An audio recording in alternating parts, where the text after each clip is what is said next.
Venezuela regime change. What actually happened? In January 2026, something unprecedented happened in Latin America. The United States removed a sitting foreign president from power. Nicolas Maduro, Venezuela's leader for over a decade, was captured and is now on trial in the United States. This isn't speculation, this actually happened, and it changes everything. What happened? On January 20th, 2026, in a military operation that shocked the world, U.S. forces captured Venezuelan President Nicolas Maduro. Within 48 hours, he was transported to the United States to face criminal charges. But this wasn't a traditional regime change operation. No democracy promotion, no liberation rhetoric. This was what analysts are calling 21st century gunboat diplomacy. Raw power projection with a clear message to the Western Hemisphere. The operation was swift, decisive, and unlike anything we've seen in decades. So how did we get here, and what does it mean for the future? The Venezuela crisis. To understand this moment, you need to understand Venezuela's collapse. Once Latin America's wealthiest nation, Venezuela has been in free fall since 2013. Under Maduro's rule, the economy shrank by over 75%. Hyperinflation destroyed savings overnight. 7 million Venezuelans fled the country, one of the largest refugee crises in modern history. The humanitarian disaster was undeniable. But economic collapse alone doesn't explain U.S. intervention. What changed was geopolitics. Venezuela sits on the world's largest proven oil reserves.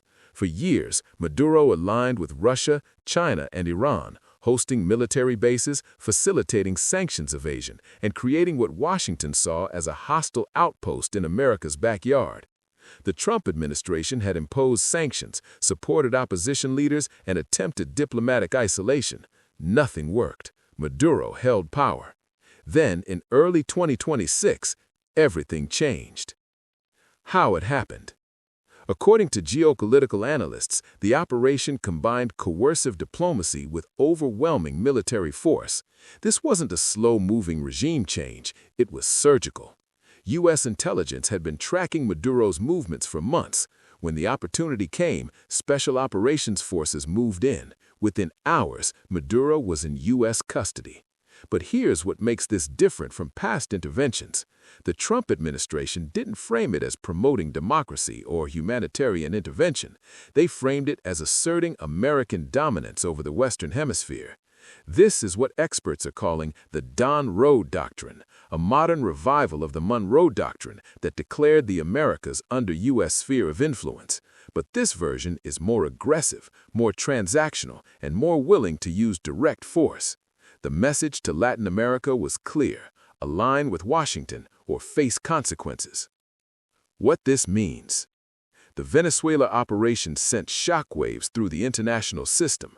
First, it demonstrates the collapse of the post-Cold War order. The United States is no longer operating within established international norms. Sovereignty, once sacred, is now conditional. Second, it signals a new era of sphere of influence politics.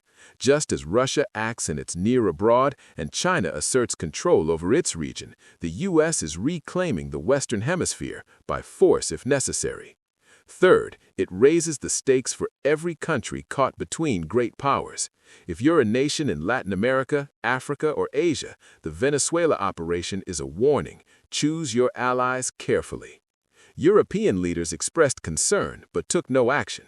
China issued a statement condemning interference but offered no support to Venezuela.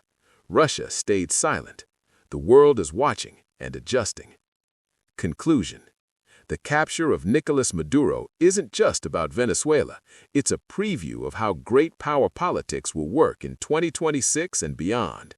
Welcome to the New World Order, or rather, the end of any order at all. What do you think? Is this the future of international relations?